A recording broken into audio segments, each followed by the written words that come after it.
Postman Pat's rainy day. What a nasty day, said Pat. He was driving his post office van along Greendale, and it was raining. It had rained and rained for days and days, and it seemed that it would never stop. It rained so hard that the drops bounced off the road and made big puddles. The rain banged on the roof of the van and rattled on the windows. In the fields, the sheep huddled behind the walls. Jess looked out at the rain with drooping whiskers. He hated wet days. What a day, said Pat. It'll be wet letters and wet everything. It was still raining when he reached the village post office. What weather, said Mrs. Goggins. And just look at these letters. She had a warm fire in the back room, and she'd clipped the letters to string washing lines to dry. Imagine them getting so wet, just being posted. I don't know what people do with them. And then the ink starts to smudge, and you can't read the address. It's like a wet wash day, but worse. I see what you mean, said Pat, but never mind, they'll soon dry. And you'd best look out for floods up the valley, Pat. There's more rain forecast, you know. It's enough to cause a landslide. Don't you worry, said Pat. I'll see that the post gets through. It'll take more than a bit of rain to stop me. He gathered up the damp pile of letters and parcels. I'll be on my way then, cheerio. When Pat stepped out into the street, he found that the rain had stopped, but the sky was full of black clouds. He delivered the village letters quickly, without getting wet, then set out along the country roads, splashing through deep puddles, scorching up muddy tracks, and plodding through farmyards deep in mud. Pat was on his way. But who's this standing at the roadside, soaking wet and covered in black mud? Good heavens, it's Peter Fogg, said Pat. But whatever's happened to him? He stopped to find out. It's this blooming rain, said Peter. My old tractor's bogged down in the bottom meadow. It's half flooded down there. Then I slipped in the mud up to my ears. You look as if you've had a bath in it, said Pat. I just about have, said Peter. I'm off for some dry clothes. Then I'll get the new tractor to pull the old one out. Good luck, said Pat. I think it's fair enough now. Cheerio. When Pat reached the village school, some of the children were peering out to see if the rain had stopped.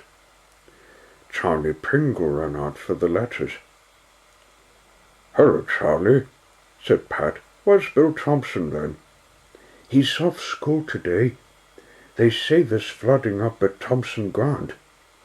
He'll be helping to get the sheep in. Well, don't drop the letters. They've already had one wetting, said Pat. The other children came out whilst they were talking, and now they were having a great time, jumping over puddles and in puddles and sailing paper boats. It's nice to see someone enjoying the rain, thought Pat, but time was getting on, and he must be on his way. At Greendale Farm, Pat saw Peter Fogg again, looking much better after a good wash and a change of clothes. Peter showed Pat Mr. Partridge's new tractor with its bulldozer blade fitted. "That'll shift anything," he said. Pat was impressed. The next call was at the church. The Reverend Timms was having trouble with the rain too. "Good day, Pat," said the Reverend. "The rain rains on the just and the unjust." "Good heavens," said Pat. There were buckets and bowls and basins dotted about all over the church, with water dripping into each one. The drips kept falling in different places, so that the Reverend Timms had to keep moving the buckets and basins and bowls to catch them. He was dodging about all over the church, trying to keep up with the drops.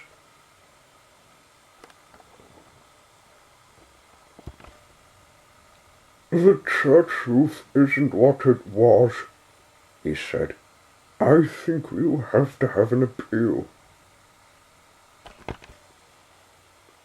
"I'll ask Ted Glenn to bring his ladders and have a look at that roof," said Pat. "He'll be able to fix it, I'm sure." "Oh, thank you, Pat. That would be a great help. Just leave the letters on the pulpit. There are no drips there. Goodbye." "Goodbye," said Pat. Just along the road, Pat met Sam Waldron with his mobile shop. "Take it steady, Pat," said Sam. "The roads are flooding further up the valley." "Oh, the old van will get me through," said Pat. He stopped to chat for a few minutes and bought a bunch of bananas from Sam. Just as glad to stay in the van to keep out of the wet. He put his head out of the window to see what Pat was doing. A large raindrop fell right on his nose and made him sneeze. Poor Jess.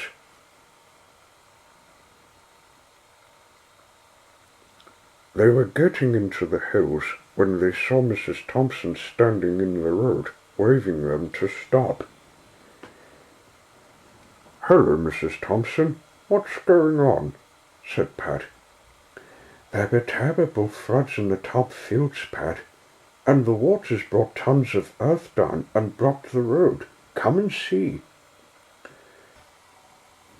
Pat walked with her down the hill and round the next bend in the road.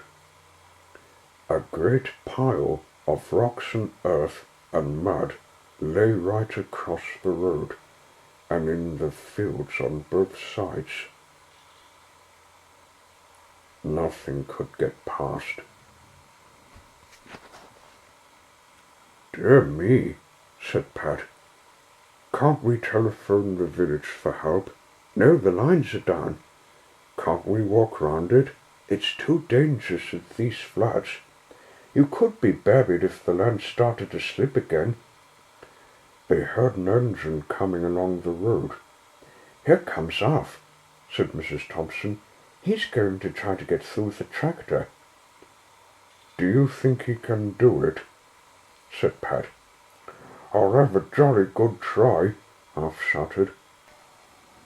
Off he went at top speed towards the pile of stones and earth. The engine roared and the wheels were spinning and skidding in the wet mud. The tractor climbed over the first of the rubble, and then there was a loud bang as its nose hit a large rock. It was stuck. Alf tried again and again, but it wouldn't move. It took him another 10 minutes to back out of the mess, and the tractor was damaged at the front. "It's no good," said Alf. "We'll have to get help somehow." Then Bill came with his model airplane. "I've got a good idea," he said. We can put a message on my plane, and I can fly across to Greendale Farm to get help." "That is a good idea," said Pat. "Clever lad. We'll send an airmail letter." So Pat wrote a note. "Road blocked at Thompson Ground. Please send help, Pat." He tied it to the plane with a bit of half-spinder twine.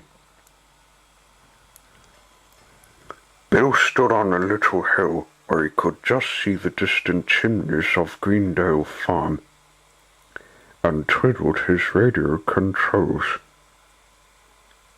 He started the engine, and the airplane flew up into the sky. Bill steered it carefully, and it flew away towards Greendale Farm. "Away she goes," cried Pat. "That's better than a van. I wonder if I could swap mine for a helicopter." "I think it's landed now," said Bill. The Thompsons went off to see to the sheep, whilst Pat sat on the wall to wait.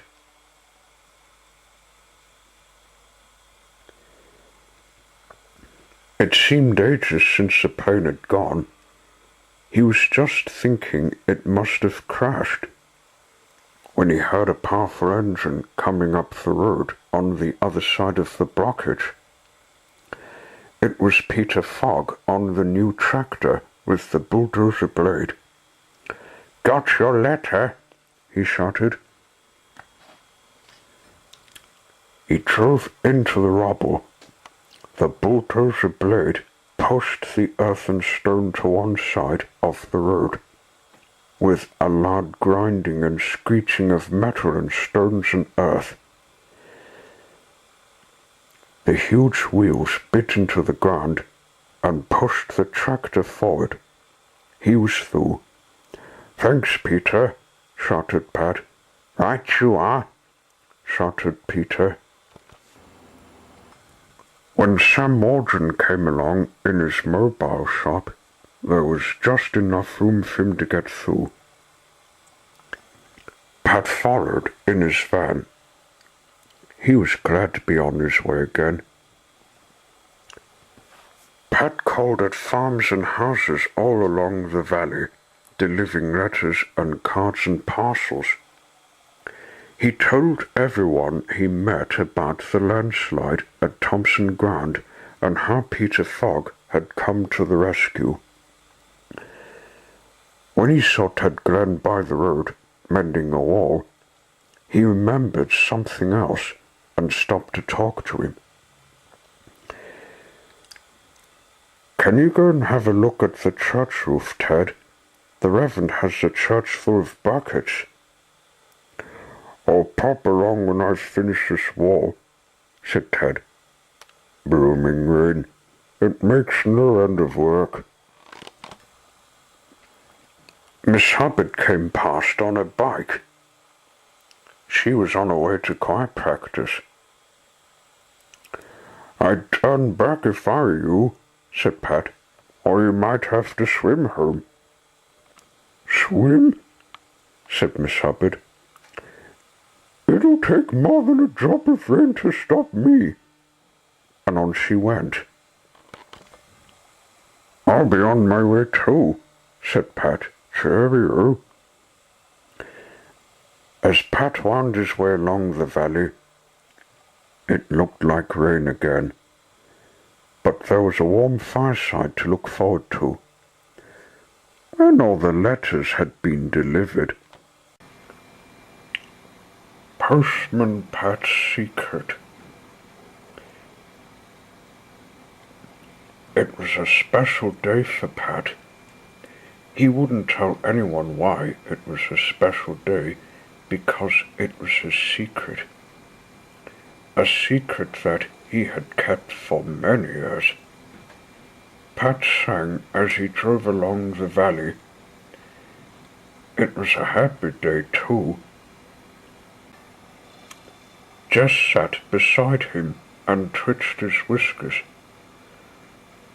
"Now, young Jess, don't you give my secret away," said Pat. "Jess promised not to say one word about it." When Pat arrived at the village post office, Mrs. Goggins was looking out for him, and she was looking very pleased about something. "Hello, Pat," she said. "There's such a lot of post today."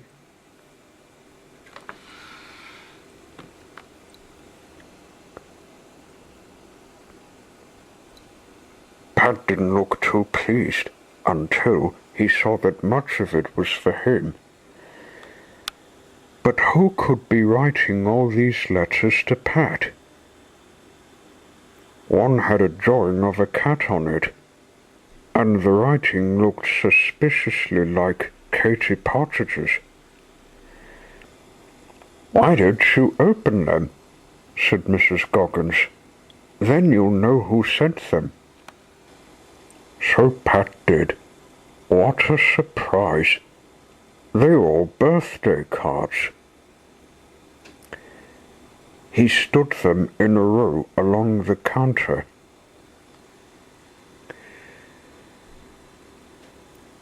There was one from every person on his round.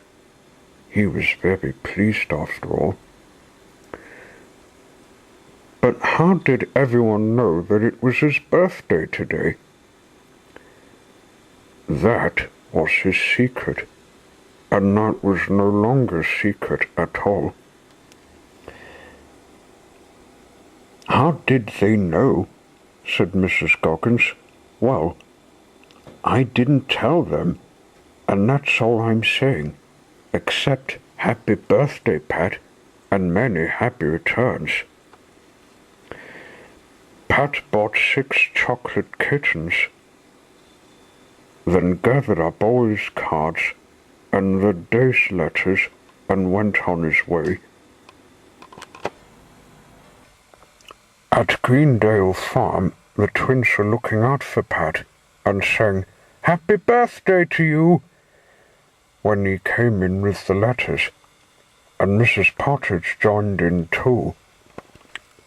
Pat showed them all his cards.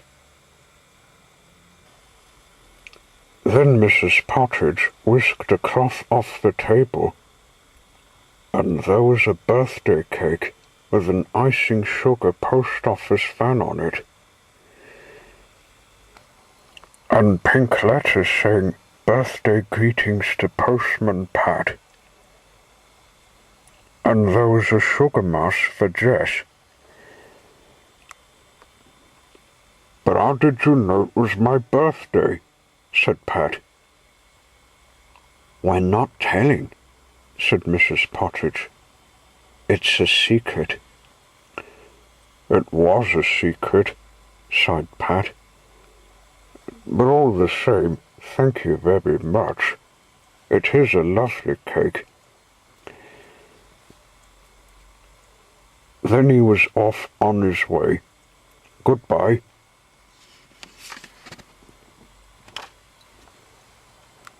The church was the next stop, as there were some letters for the Reverend Timms. "And here's something for you on your birthday," said the Reverend.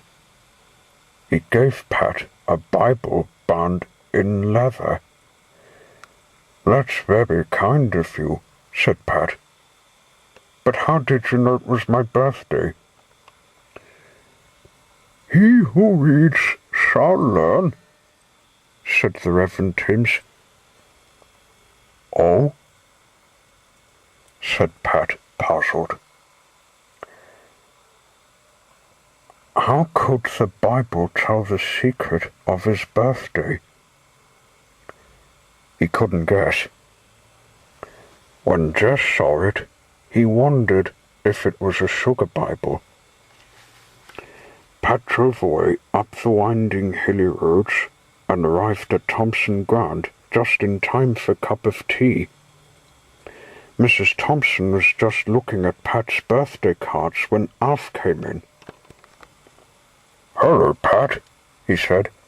and a very happy birthday." He gave Pat a walking stick with a curly horn handle that he made himself. "That'll be good for keeping dogs off," he said. "Thank you," said Pat. "It will be very useful. But how did you know it was my birthday?" "Oh, you'll have to find out for yourself. Just keep your eyes open," said Alf, smiling. "You're quite a famous postman, you know." "Whatever does he mean?" thought Pat, as he waved goodbye to the Thompsons. He was getting more and more puzzled, and his van was filling up with presents.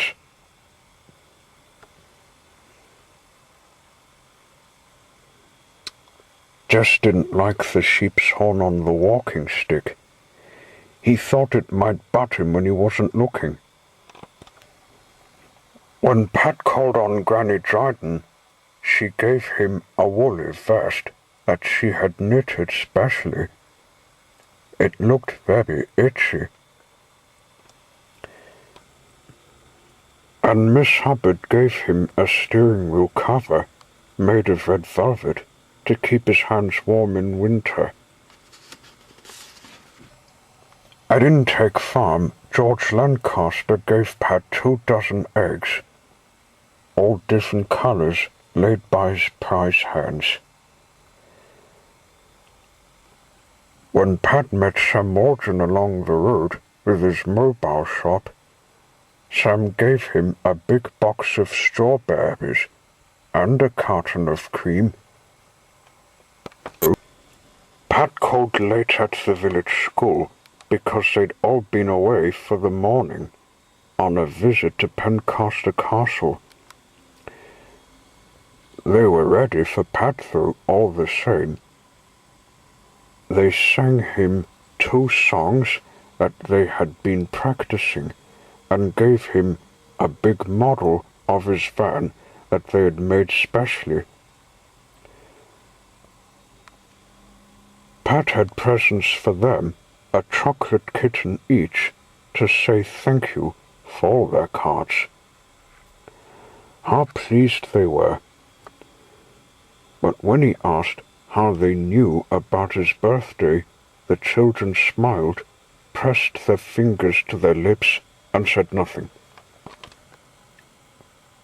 Pat must get on his way home now.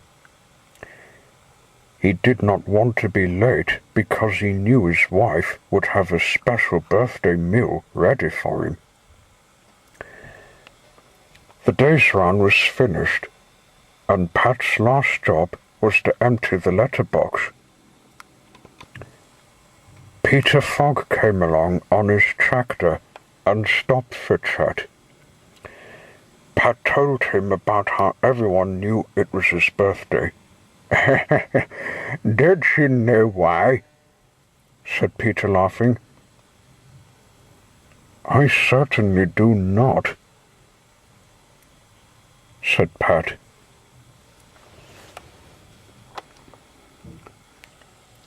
Peter pulled a newspaper out of his pocket. It was the Pencaster Gazette. "Have a look at this," he said. Pat was amazed. There was a piece all about him, headed Postman of the Year. It told the story of his work and how he helped everyone he met, where he had been to school, where he was born, and when he was born. "Wow," said Pat. "So that's how everyone knew. I'll be bothered, these newspaper people. They find everything out." He was cross and pleased at the same time. "Keep it as a souvenir," said Peter. "Thanks," said Pat. "And that surely is my last present today." What next? Thought Jess. We'll never get home at this rate.